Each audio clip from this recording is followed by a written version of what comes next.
Hello everyone, welcome to Game Master Reviews. My name is Matt and I'll be your GM for the day. Today we're going to talk about what it means to have heart.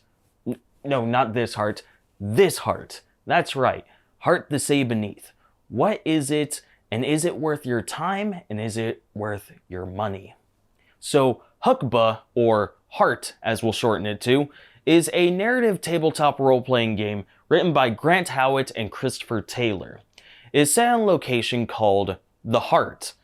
Basically, within the setting of this world, there is another location called The Spire, which I'll get into that in another video because the same two writers wrote another narrative tabletop role-playing game called Spire, The Same Must Fall, about 2 years before they wrote Heart. So below the spire is a series of tunnels that stretch ever downward.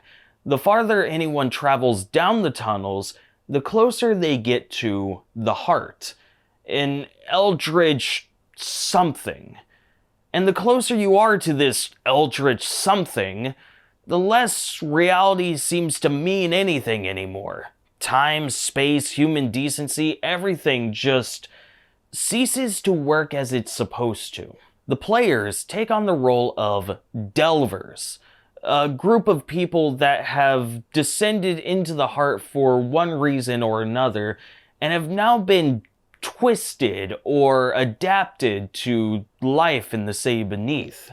The game allows for interesting characters on both the GM and player side.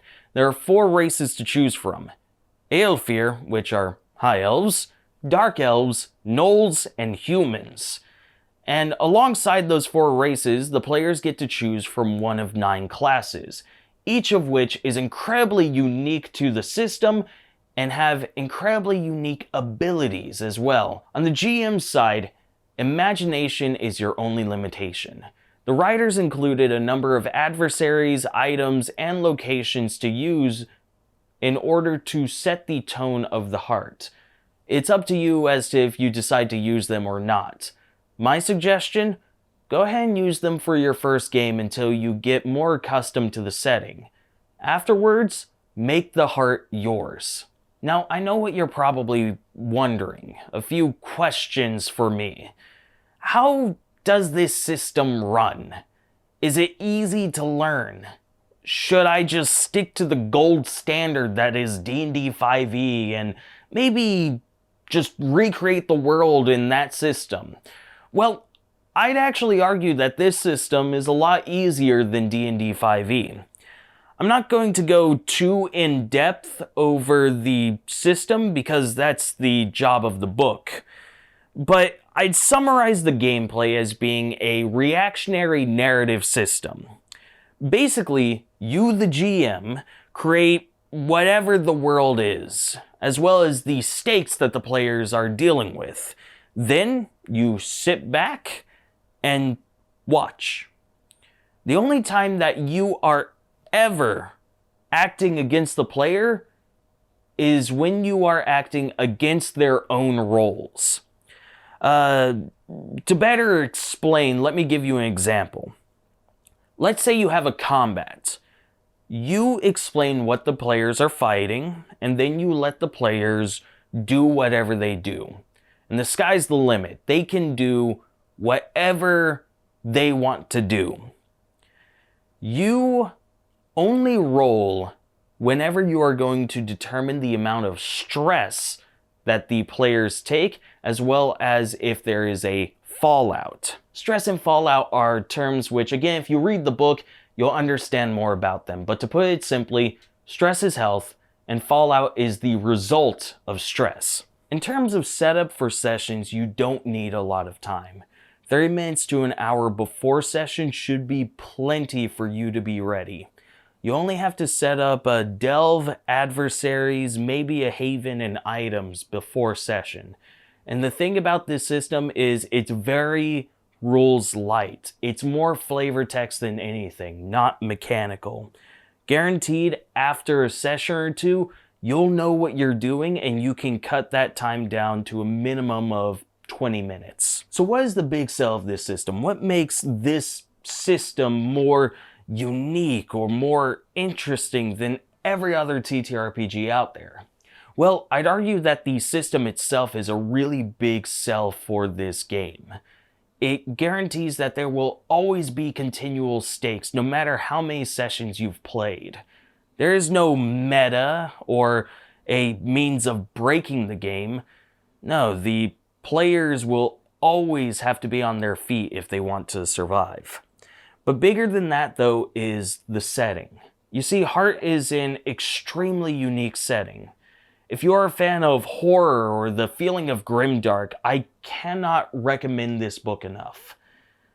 There is so many unique ideas that I've never thought of before, and I love the horror genre.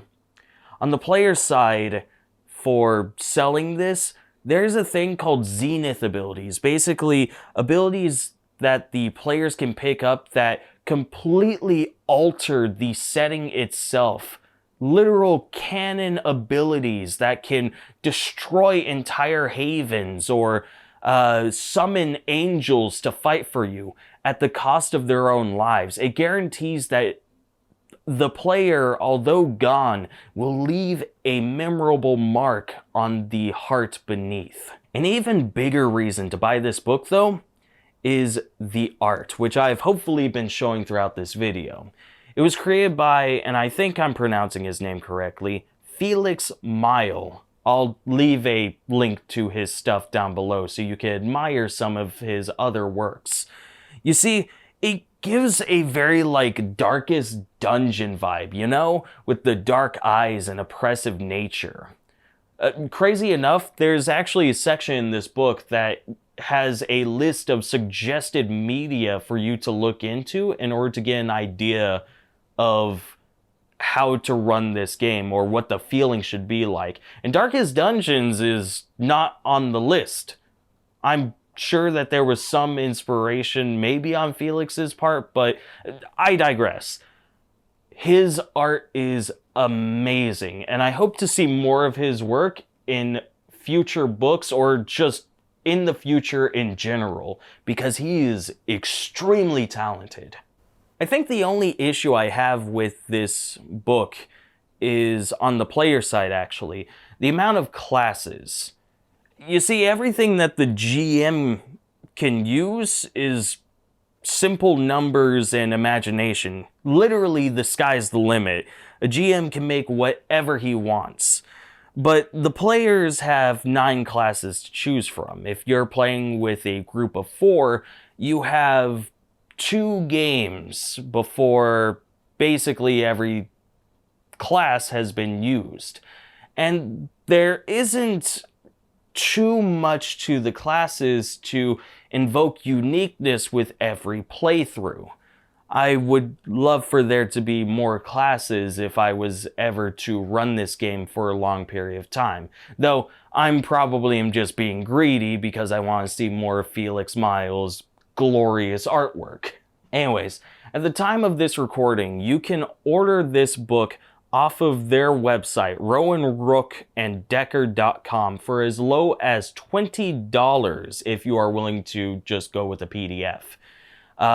If you want a hardcover book, you can get it for $50, and there is this beautiful cloth and fox leather bound version that can be bought for $70. They also have several bundles that include extra material that I may cover in a future video or so. I think all of these prices are actually pretty fair. $20 for this book? Honest to God, I'd pay more. This is one of the best systems I have ever played, and I think you are missing out unless you try it at least once. Also, I'm trying to get into the habit of creating stuff for the systems that I'm reviewing. So down below, I've gone ahead and included a link to a one-shot adventure for the Heart system.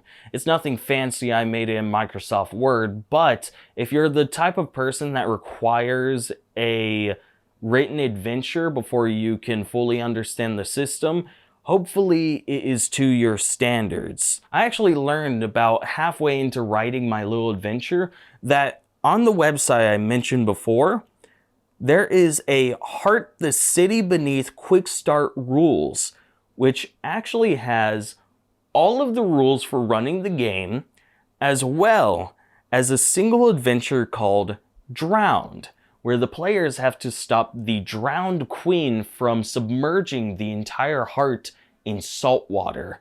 I hope you don't have hydrophobia. It is a much better resource and means of learning the rules than I could ever explain, and the entire adventure will last you probably more than one session. On the website, it is pay what you want for the PDF, or $10 if you are wanting a physical copy. So there is no reason for you to not try this system. I'm still going to link my little adventure down below, and I implore you to check out all of the links down below for all of the exciting stuff that you can find. Until next time, my name is Matt, and I hope that you enjoyed this little review of mine.